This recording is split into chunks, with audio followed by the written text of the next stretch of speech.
holiday stress, it kind of almost seems like a contradiction in terms, like jumbo shrimp. But during the holiday season, many of us experience more stress and have our mental health challenged. Hello, my name is Dr. David Palmer. I'm a professor of psychology here at Marywood-University. On today's edition of Mental Health Matters, we're going to be discussing holiday stress and what you can do about it on your own to try to lift some of that stress.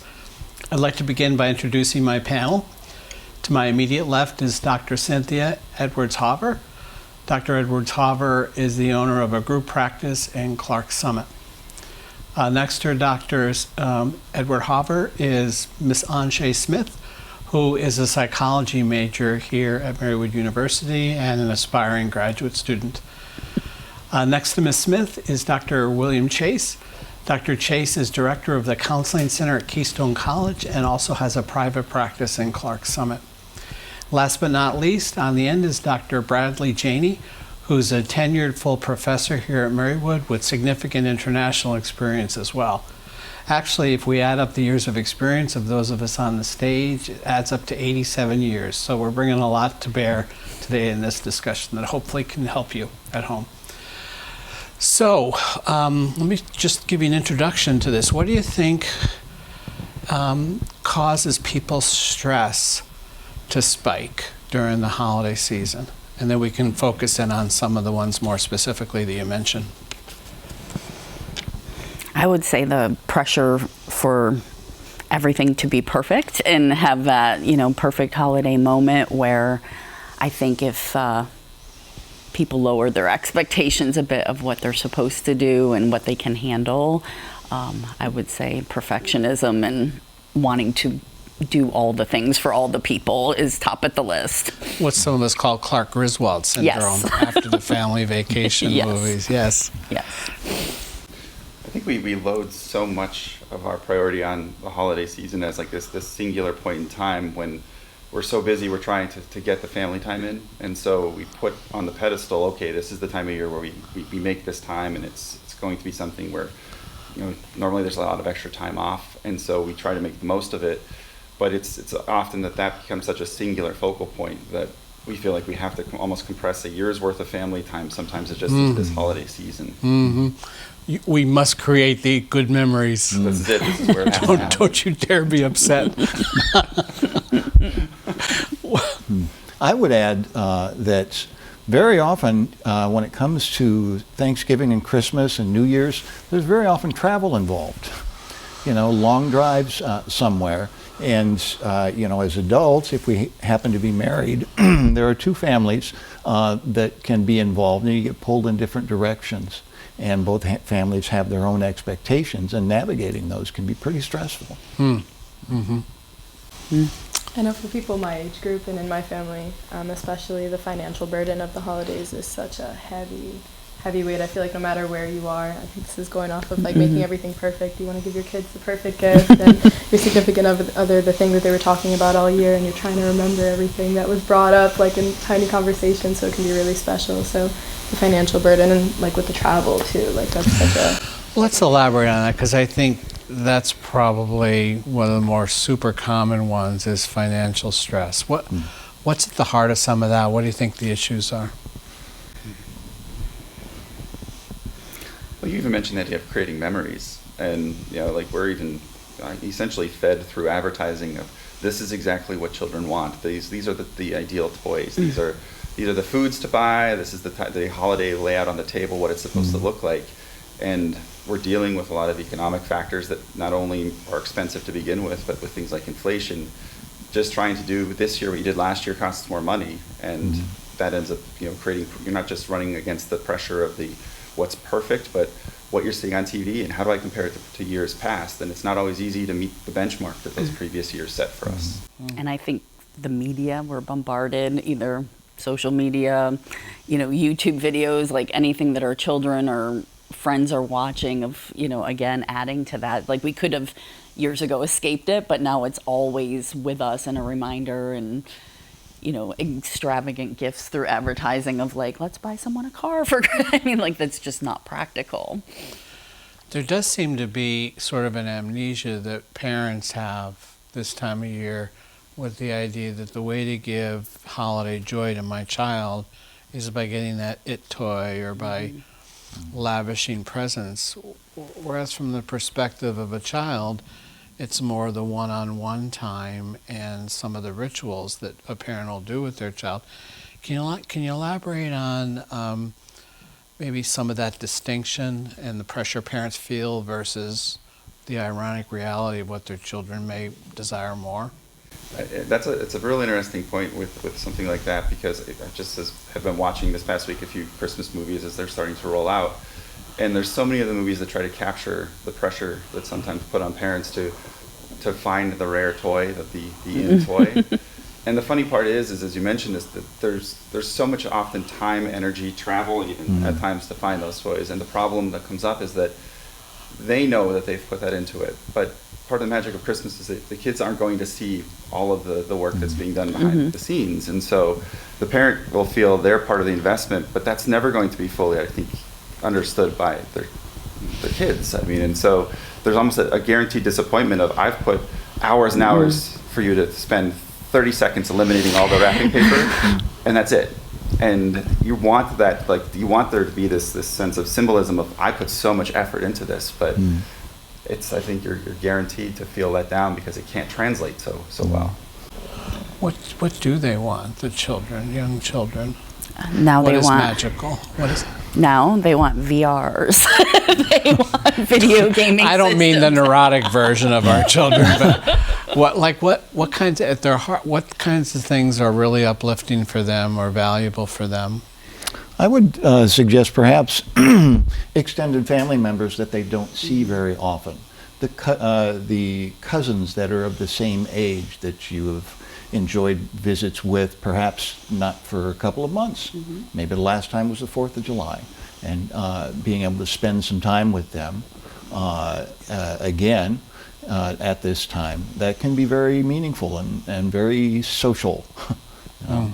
And spending time, I think, just quality time as a family, and letting them know that's what really matters and it's important. And I think simple things like watching holiday movies together and just appreciating the moment of what you're actually participating in instead of the stuff. Like, I always try to keep giving my kids that message, or even going out and looking at holiday lights, or doing little simple things like that, or going to a holiday festival or something that you can do for free, and it's meaningful.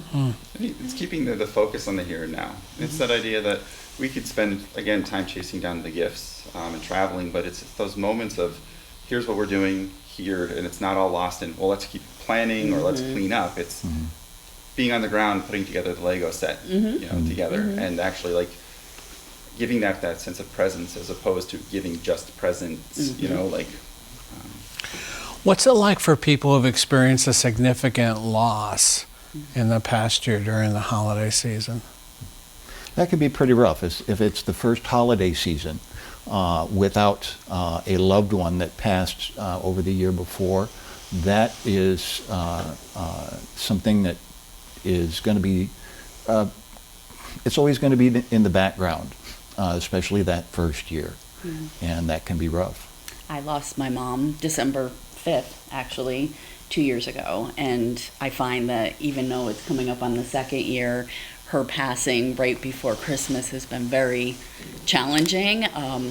But I think giving yourself that space, whether it be a few hours just to think about the person and know that it's okay, you're going to have sad moments, but you can look at what you still have in your life, and being able to talk even to your children, if it's their grandparent or whatever, that it's okay to remember, or putting like a special ornament up in memory of the person, like having that feeling that they're still with us somehow. It's like when someone has a loss, if the mood of the culture seems here, I'm here, and now the mood of the culture, at least in media, is like going up here, so I feel like even more different from everybody else. And when we get to tips, maybe that's something we can return to, how to help someone who's going through a loss. What about health habits? A lot of times health habits in a variety of ways can change over the holidays. well, we overindulge in all kinds of food that perhaps we don't eat very often outside of the holiday season. And sometimes that means more consumption of alcohol, and that can certainly have an effect on somebody's functioning and their day-to-day mood. I think it can be kind of tough too, especially from a student perspective, with the gym is closed for like the next month and a half until we come back to school. So I think pulling in on your support group and holding each other accountable during times like this can be really like helpful.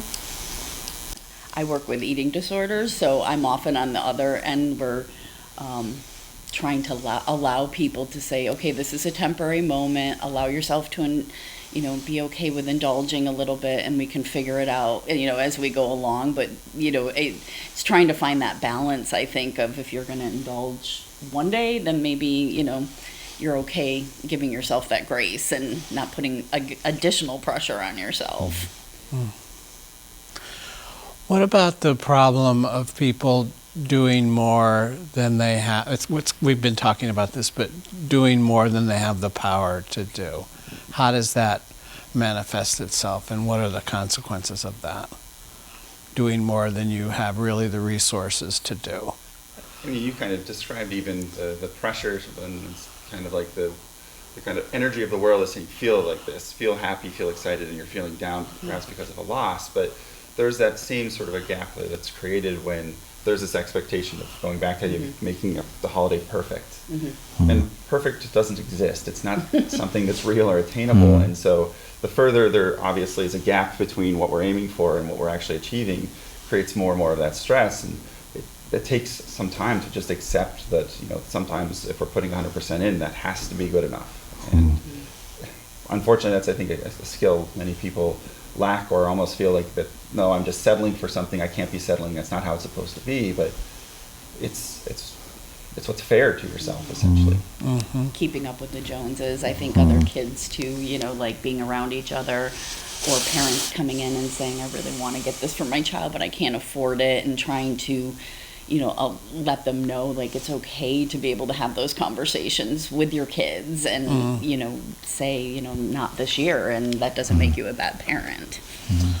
So for those watching who aren't familiar, Clark Griswold is a repeating character in National Lampoon movies who always plans what he thinks are going to be perfection. And of course, life intercedes, and there's these funny pieces of chaos that emerge.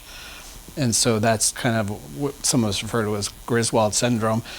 And as someone who's a Griswoldian in recovery, myself with my own kids, and we laugh at the closets full of toys that reside around our home that are in pristine shape, museum quality shape for how little they got played with.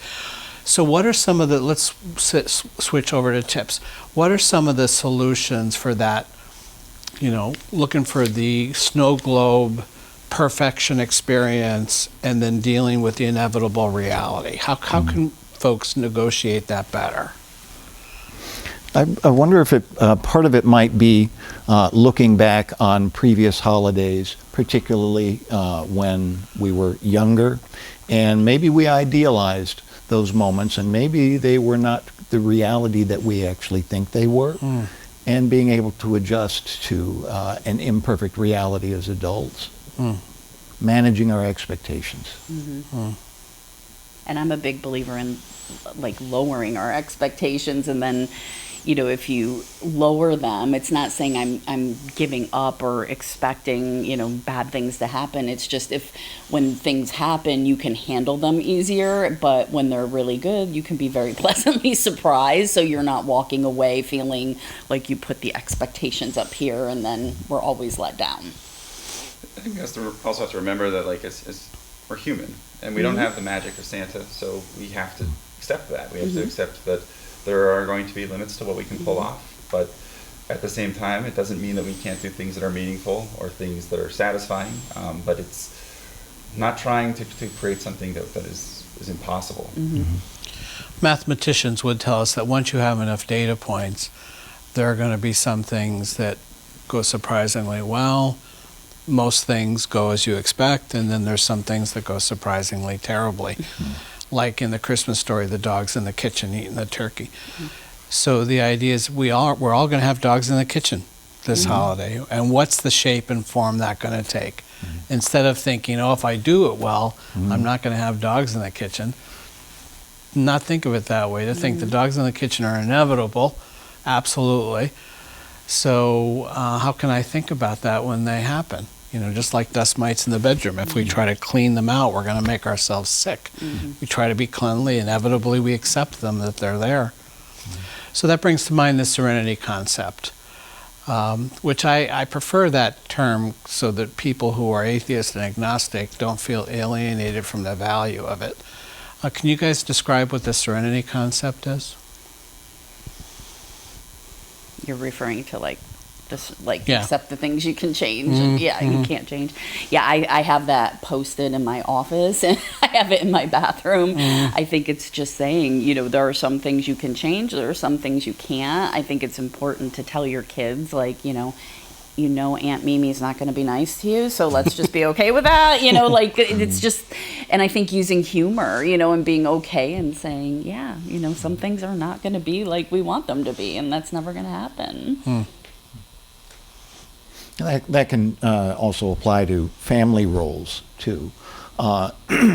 When we go back for holidays to see family members that we have not seen for a while, we have been, over the previous months, we've been doing our jobs, we've been filling our roles, and we have been moving on with our lives. But when we go back to these places at the holiday season, suddenly you're still the youngest sibling, and the youngest sibling means this in our family, or the eldest, or who is the one that's most likely to create drama, those kinds of things. You get put back into roles that perhaps you've moved on from. And maybe it's something to keep in mind, to be kind of prepared for it when it happens. I think that holding on to tradition can be really stressful too, especially talking about those roles and the things that you try to hold up every year. I think giving yourself grace and understanding that people change and things change and times especially recently change. So being understanding with yourself and with your family, just the people around you in general, that things aren't going to be the way that they always have been, and being kind to yourself about that when you can't live up to the things that you used to be able to do. Actually, that raises another good point, because at least in my experience, when I ask clients or friends, well, what are your limits? The question is a foreign one. We don't actively think about what our limits are. And at the same time, it seems, at least in my practice, that 90% of the things people have done that they're ashamed about or guilty over have happened after their limits were in the rearview mirror. They kept behaving, they kept talking when their limit was in the rearview mirror. Can you talk about how people can gain a greater awareness and self-respect for personal limits, financial, physical, the whole gambit we're talking about? I would say to write those down for yourself. Ahead, starting now and just saying these are my limits financially, emotionally, this is what I'm willing to tolerate, what I'm not.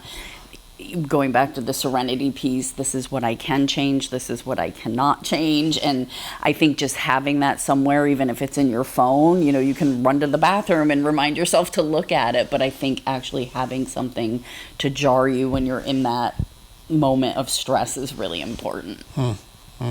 I think limits sometimes have to be conceptualized as a range. We could talk about, let's say, with, financial kind of obligations around the holidays. Here's how much I want to spend, and then almost you create the range of, and ideally I wish I could spend this much. Even knowing that in your head you may say I wish I could spend more. You may sometimes find ways to bridge that gap between, well, here's how much I know I have in the bank, and here's how much I want to, but we know that individuals will get involved in seasonal employment and may be able to perhaps make a little bit extra that may close that gap a bit. But that way they're not constantly viewing it or mistaking this idea of the ideal is really what I have to be aiming for. It's no, it'd be nice if I can get there, but this is probably my realistic starting point, and I have to just kind of go back to this serenity concept of accepting that this is the starting point, and if there is going to be more, I may have to do more, or I may have to just be okay with this being enough. How can self-compassion synergize this? think as a way of self-compassion, like toward yourself, being really firm with your boundaries, especially with, looking at your own boundaries and the things that you're willing to do, but also understanding that other people have boundaries, and some other people might be used to pushing past their own boundaries to fulfill your expectations, and understanding that you might get some pushback from, oh, I spent this much on you this year, why didn't you do that for me? And I was willing to go to your family's holiday and put up with what your mother-in-law said, like, you know what I mean, about me, but why couldn't you do that for me? With practicing compassion towards yourself, with being willing to stand up for yourself and things like that, and hold to your boundaries and the things that you're willing to do and the things that you're not willing to do, and not letting other people's overstepping of their own boundaries reflect on what you should be doing for yourself. I would add that we have to be very cautious about comparing ourselves to others in just about any way that we might be able to come up with. Because, it's kind of the Facebook effect. We see posts on social media and we think that everybody is having a better life than I am. Comparing our insides to somebody else's outsides. Right. So another thing we talked about is overspending and the value of rituals. Do you all have examples of things that don't cost money but which are rituals that are precious and really are helpful in family life during the holidays? I think making, it does cost some money, but I think like making cookies or making crafts or decorating the tree together and decorating your home and, just enjoying those things, like things you already have in the house. How can we reuse them? Or, how can we give to other people? Like you're saying, all the pristine toys. It's like, okay, is there a way that we could share these with other people or do something kind instead of being so focused on ourselves? I think too, like from a parent-child perspective of if you're the parent incorporating maybe your old traditions into, this is what me and grandma used to do, and this is what me and Aunt Sue used to do, and I think that can make a child feel really special about, wow, my mom used to do this and now she's sharing this with me, or my dad used to do this and now I get to do it too. I think that's something that's as simple as showing old family pictures and we used to dress like this, making an effort to bring the past to the present. One holiday tradition that's perhaps more modern than 80 years ago are holiday movies. Those are very often opportunities to gather the family around the big flat screen, and those can become kind of centerpieces for an evening during the holiday season. And we've got our own favorites here in the United States, but there are other examples of that. I can think of one now, a holiday movie that almost every person in Russia is going to be sitting down to watch together as a family. It's one of those classics. What's that movie? It's called The Irony of Fate. It's actually a kind of a romantic comedy, but it does take place during the holiday season, and it is a classic. And we've also got, It's a Wonderful Life or The Christmas Story, those kinds of things. Doesn't really cost much. Yeah, for those whose families are into Santa culture, I'll put in the YouTube description some ideas. For instance, it doesn't cost anything to have the children write letters to Santa, and it's amazing when a response can magically appear in the mailbox covered in reindeer dust. There's no it toy that can make a kid feel the kind of feeling that something like that would. Antje, didn't you have something about Kwanzaa too that you? So me and my dad's side of the family kind of passively celebrate Kwanzaa. So the third day is the value of Ujima, and that's collective responsibility for each other. That's with each other's health, with each other's responsibilities. So kind of, if you know that you're struggling, knowing that other people are going to be there to help you take care of your problems, and when you're doing a little better than usual, being able to reach out and spread that to other people, and that doesn't cost anything, especially in the sense of being there for people mentally and emotionally during the holidays. I have to take a few seconds to joust at this next thing, because there's billions of dollars being spent communicating to people around the world that alcohol accelerates fun, and that alcohol helps reduce stress. Whereas our science is very clear that those things are both false. Can you guys talk about that a little bit, and how that marketing campaign hurts us, our collective? Yeah, well, I think we don't often consider that, people's reactions to alcohol and how that can impact the family, and people who are struggling with addiction, and that being all around them, that this is just a normal part of our holiday. And the message I think that it sometimes sends to kids, that this is what you need to do to have a good time during the holiday, and knowing the science is showing, no, that's only going to lead to more depression, feeling worse afterwards, and sometimes not such great family get-togethers when you have alcohol involved. And I think it is a lot about the marketing, that we are being told that this is going to make us all have a great time. And a lot of what we're talking about too is this idea that the holidays tend to be a time of investment, and rather than always thinking about investment in the concept of finances and money, it's a matter of time and presence, and just being together and sharing those moments. Alcohol tends to have the effect of actually taking us out of those moments. If we're saying it's a stress reducer, it's only going to lead to the avoidance of that stress temporarily, but the stress will be there as soon as the alcohol wears off, and in most cases it'll likely be worse because it wasn't dealt with faster. But taking that same amount of time to just be there with your family and actually have those conversations, and not just kind of be paying attention to refilling the glass, often adds up. It may only be a minute here, a minute there, but minutes become hours, become days, in a lifetime. The stealing nature of it, yes. Yeah, a lot of the ideas that we just sort of passively have and don't often challenge are things like alcohol will help me relax, it will help make this party a little bit more fun, maybe it's going to help me get to sleep tonight. All of those erroneous beliefs, and they are erroneous. Alcohol doesn't help people sleep, at least not for a full night.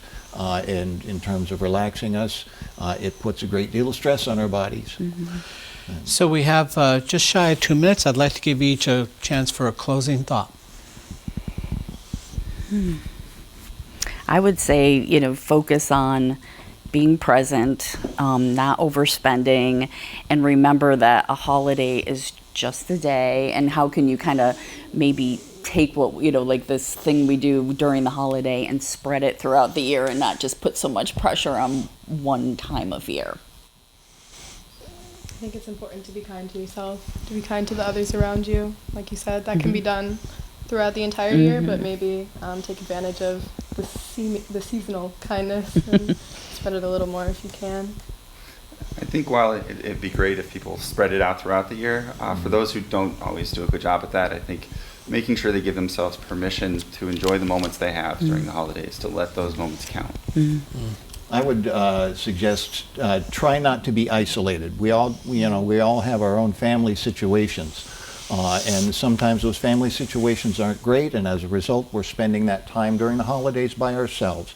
It's a bad idea to withdraw and into your own thoughts and into your own domicile. And one of the best things that people can do to cope with that or to counter that is to do unselfish things for others. Surprising things, and they don't have to be big, that can help us turn our focus from on ourselves and rumination onto somebody else. And that's a pretty solid strategy for turning things around during the holiday season when it might be kind of a burden. It's amazing how often when in a storm and confused about direction, a lighthouse can be, what's the loving and kind thing to do? Whether it's towards myself or somebody else. And often the two feed each other very nicely. Thank you all for being here today. This time whizzed by. I also want to thank the students behind the camera, Lindsay Jason, Rebecca Lascombe, Kyle Driscoll, Cameron Zoman, Navina Molinaro, and Billy Saviano. And of course, the master and commander of all you see here today, Mr. Ernie Mangoni. Thank you all for watching. I will put some additional notes in the YouTube comments here, some stuff about alcohol education and Santa culture and things like that that can augment some of our comments. Thank you for tuning in, and please look for us again in February when we'll be discussing anxiety. Until then, remember, mental health matters.